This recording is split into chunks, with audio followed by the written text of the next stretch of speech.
Nashik road मध्यवर्ती कारागृहातील 3 वरिष्ठ तुरुंग अधिकाऱ्यांसोबत दारू पार्टी करणाऱ्या संशयित आरोपीबाबत आता एक अत्यंत धक्कादायक आणि थरकाप उडविणारे खुलासे समोर आले।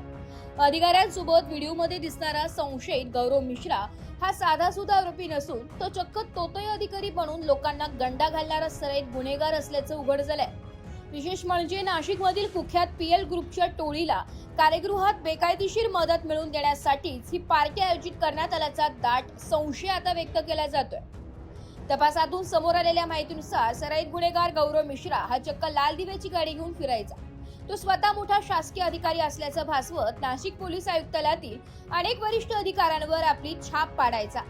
तो त्या अधिकारी बनून अनेकांची फसवणूक केल्याप्रकरणी 2024 मध्ये नाशिकच्या अंबाडा पोलीस ठाण्यात त्याच्या विरोधात गुन्हा दाखल करण्यात आला होता। या गुन्ह्यात अटक झाल्यानंतर 21 नोव्हेंबर 2024 रोजी त्याची जामिनावर मुक्तता झाली। या प्रकरणाला आता नवीन राजकीय आणि गुन्हेगारी वळण मिळालंय।